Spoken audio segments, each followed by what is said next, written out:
के जिंदा और पाक नाम में आप सबकी सलामती हो। वर्ड पावर टीवी देखने वालों तमाम दोस्तों को खुश आमदीद। मैं हूं खुदाम का खादम पास्टर यूनुस सालिम, आपकी खिदमत में हाजिर हुआ हूं खुदा के कलाम के साथ। आए अपने सरों को झुकाएं, अपने के बंद करें, दुआ मांगें। अज़ली अबदी वफादार खुदा, तेरी शुक्रगुजारी सारी मेहरबानियों के लिए, तेरे बेटे यीशु मसीह के लिए शुक्रगुजारी जिसके नाम से हम नामजद हैं। और मैं तेरा शुक्रगुजार हूँ वर्ड पावर टीवी के लिए जिसकी वसात से तेरा कलाम दूसरे लोगों तक पहुँचाया जाता है। आज भी बड़ी मदद फरमा, यीशु मसीह के नाम से मांगते हैं, आमीन। खुदावंद के जिंदा और पाकलामे से मत्ती रसूल का अंजीली बयान, उसका 26वां बाब, उसकी 36वीं आयत से लेकर 46वें तक हम पढ़ेंगे। पाकलाम में यूं लिखा है, उस वक्त यीशु उनके साथ गतसमनी नाम एक जगह में आया और अपने शागिर्दों में से कहा, यहीं बैठे रहना जब तक कि मैं वहां जाकर दुआ करूं। और पतरस और जब्दी के दोनों बेटों को साथ लेकर गमगीन और बेकरार होने लगा। उस वक्त उसने उनसे कहा, मेरी जान नहायत गमगीन है, यहाँ तक कि मरने की जो नौबत है पहुँच गई, और तुम यहाँ ठहरो और मेरे साथ जागते रहो। फिर ज़रा आगे बढ़ा और मुंह के बल गिर कर यूँ दुआ की, ऐ मेरे बाप, अगर हो सके तो ये प्याला मुझसे टल जाए, तो भी ना जैसा मैं चाहता हूँ बल्कि जैसा तू चाहता है वैसा ही हो। फिर शागिर्दों के पास आकर उनको सोते पाया और पतरस से कहा, क्या तुम मेरे साथ एक घड़ी भी ना जाग सके? जागो और दुआ करो ताकि आजमाइश में ना पड़ो। रूह तो मुस्तैद है मगर जिस्म कमज़ोर है। फिर दोबारा उसने जाकर यूं दुआ की, है बाप, ऐ मेरे बाप, अगर ये मेरे पिए बगैर नहीं टल सकता तो तेरी मर्जी पूरी हो। और आकर उन्हें सोते पाया क्योंकि उनकी आंखें नींद से भरी थी, और उनको छोड़कर फिर चला गया और फिर वही बात कहकर तीसरी बार दुआ की। तब शागिर्दों के पास आकर उनसे कहा, अब सोते रहो और आराम करो, देखो वक्त आ पहुंचा और इब्ने आदम गुनाहगारों के हवाले किया जाता है। उठो चलें, देखो मेरा पकड़वाने वाला नज़दीक आ पहुंचा। खुदावंद के पाकलाम के सब से आज हमें बड़ी बरकत मिले, आमीन।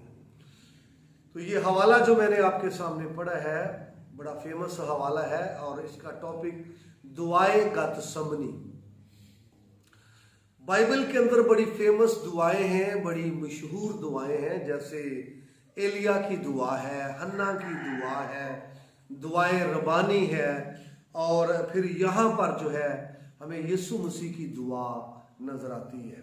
तो यीशु मसीह ने भी अपनी ज़िंदगी में काफ़ी मर्तबा दुआ जो है वो की है। शागिर्दों को मखसूस और मुकर्रर करने से पहले सारी रात उसने दुआ की है। और फिर यहाँ पर भी हमें ये मिलता है कि मसलूब होने से पहले एक खसूसी दुआ का जो वक्त है उसने यहाँ गुजारा है। दुआए गतसमनी या गतसमनी की दुआ। तो ये एक बाग के अंदर यीशु मसीह ने दुआ की है, और गतसमनी इस बाग का नाम है। ये जैतून के पहाड़ पर था, और गतसमनी जो है इस लफ्ज के मानी है कोलू। लिहाजा इस बाग में यीशु मसीह अक्सर अपने शागिर्दों के साथ यहाँ आया करते थे, और ये यरूशलेम शहर की मशरक की तरफ बाग था और जैतून के पहाड़ पर था। और यीशु मसीह यहाँ पर अब भी इस दफ़ा भी वो आखिरी फसा के बाद अपने शागिर्दों के हमरा यहाँ पर पहुँचे। यीशु मसीह दुआ करना चाहते हैं, और यहाँ पर फिर 3 शागिर्द उसके हमरा हैं जो अक्सर उसके हमरा होते थे। पतरस है और यकूब और यूहन्ना है। जब वो पहाड़ पर दुआ के लिए गया उसकी सूरत बदली, तब ये वहाँ थे। जब वो यायर के घर में गया तब ये तीनों शागिर्द उसके साथ थे, और अभी जब ये वहाँ है तो शागिर्द है पहाड़ पर उसके साथ ये, और उनको कहा यहाँ ठहरे रहो।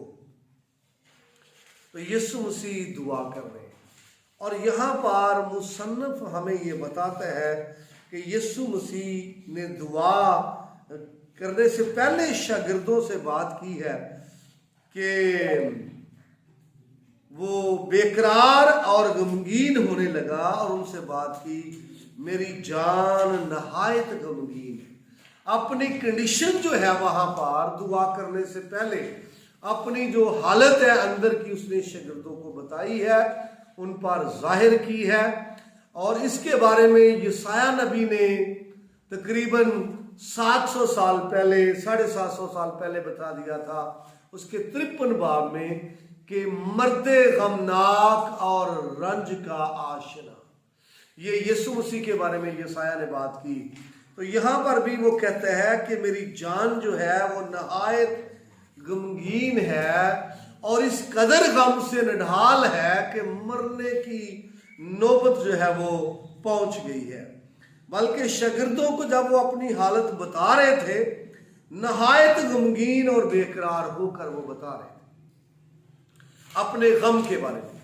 तो यहाँ जब हम यीशु मसीह के गम को देखते हैं तो यशायाह नबी की वो प्रोफेसी पूरी होती हुई नजर आती है जो उसने अपनी किताब के अंदर 53 बाब में बयान की है कि मर्दे गमनाक है और रंज का आशना है। हम सब गम का तजर्बा रखते हैं, हमें अपना ही गम उठाना या अपने खानदान का गम उठाना मुश्किल होता है, लेकिन यीशु मसीह जो पूरी दुनिया का गम उठाने वाले हैं, यहाँ पर लिखा है कि बेकरार है और नहायत गमगीन है। इतना गम है कि वो कहते हैं मरने की नौबत पहुंच गई। तो इस हालत में यीशु मसीह ने दुआ की है, गम की हालत में यीशु मसीह ने दुआ की है। आगे बढ़े हैं और यीशु मसीह ने दुआ की है और कहा है, ए बाप हो सके तो ये प्याला मुझसे टल जाए। ये दुआ की है, हो सके तो ये प्याला मुझसे टल जाए, तो भी ना जैसा मैं चाहता हूं बल्कि जैसा तू चाहता है। उसने ये खुदावन के सामने रखा है, रिक्वेस्ट की है प्याला टल जाने की, लेकिन साथ ये बात वाज़ेह है कि तेरी मर्जी पूरी हो, मेरी मर्जी पूरी ना हो, बल्कि ये कहा जैसा तू चाहता है। और इसके बाद फिर वो वापस आए हैं, शागिर्दों को देखा तो वो सो रहे हैं, शागिर्द सो रहे हैं। उसके बाद फिर यीशु मसीह जो है उसने कहा कि तुम मेरे साथ एक घड़ी भी ना जाग सके। ये हिंदी जुबान का लफ्ज है घड़ी, इसका मतलब है तुम मेरे साथ एक घंटा भी ना जाग सके। घड़ी का मतलब एक घंटा है। तो ये शागिर्दों से उसने कहा कि एक घंटा भी तुम मेरे साथ नहीं जाग सके, और आगे वो उनको अलर्ट करता है, जागो और दुआ करो ताकि आजमाइश में ना पड़ो। और आगे फिर यीशु मसीह फिर उनको छोड़ के आगे गया है दुआ करने के लिए, और यीशु मसीह ने फिर जाकर दुआ की है, ए बाप अगर मेरे पिए बगैर ये नहीं टल सकता तो तेरी मर्जी पूरी हो। यीशु मसीह ने फिर ये दूसरी मर्तबा कहा है। और उसके बाद फिर वो वापस आया है तो फिर उनको सोते पाया है, और कलाम में लिखा है उसकी आंखों में नींद थी। और फिर दोबारा यीशु मसीह जो है उनको देखा है, उनकी आंखें नींद से भरी हैं, और लिखा है तीसरी बार फिर उसने यही दुआ की। याद करो यीशु मसीह की दुआ का एक ही टॉपिक है, एक ही मजमून है, सेम अल्फाज है, लेकिन ये है 3 बार। याद करो, हो सके तो ये प्याला टल जाए लेकिन जैसा तू चाहता है, हो सके तो ये प्याला टल जाए लेकिन तेरी मर्जी पूरी हो। 3 मर्तबा ये कहा है, और 3 मर्तबा से मुराद ये बात पक्की है, ये बात मोरशुदा है, ये आर्जी नहीं है, ये फर्जी नहीं है। मैं सिर्फ होठों से नहीं कहता बल्कि मैं बातन से कहता हूं कि तेरी रजा पूरी हो, मेरी रजा नहीं। ये बात 3 मर्तबा की गई है, इससे मुराद है ये बात पक्की है, मोरशुदा। हमारे कल्चर में जब तलाक दी जाती है तो 3 मर्तबा बोला जाता है तलाक तलाक तलाक। और आपको याद होगा पतरस ने जब इनकार किया तो यीशु मसीह ने कहा कि मुर्गे बांग देने से पहले 3 मर्तबा तू मेरा इनकार करेगा। और फिर जब पतरस से दोबारा इकरार करवाया तो उससे पूछा गया, पतरस क्या तू मुझे प्यार करता है? اور یہاں پر بھی وہ 3 مرتبہ اس کا اقرار ہے. یاد کیجئے یسوع مسیح نے 3 مرتبہ یہ دعا کے الفاظ کہے ہیں. وہ سیم ہے, ٹاپک سیم ہے. اس کا مطلب ہے یہ بات مور شدہ ہے. یہ صرف حلق سے نہیں, یہ صرف ہونٹوں سے نہیں, وہ باطن سے چاہتے تھے کہ خدا کی رضا پوری ہو, اور اپنی مرضی پر, اپنی خواہش پر خدا کی مرضی کو وہ ترجیح دیتے تھے. میرے بھائیوں, میری بہنوں, اس سے جو سیکھنے والی بات ہے وہ یہ ہے کہ بے شک ہماری کئی خواہشات ہیں اور ہماری کئی جو ہے وہ باتیں ہیں, اور کئی مرتبہ ہماری آرزو کوئی اور ہے, خدا کی رضا کوئی اور ہے. لیکن آج کے کلام سے جو سیکھنے والی بات ہے وہ یہ ہے, ہمیں خدا کی مرضی کو ترجیح دینا ہے. اپنی باتوں پر, اپنے کاموں پر, اپنی دعاؤں پر, اپنی رضا پر خدا کی رضا کو, خدا کی مرضی کو ترجیح دینا ہے, تاکہ اس کی مرضی ہماری زندگی میں, ہمارے خاندان میں پوری ہو. امید کرتا ہوں آپ نے برکت پائی ہے. مزید برکت پانے کے لیے آپ دیکھتے رہیے ورڈ پاور ٹی وی.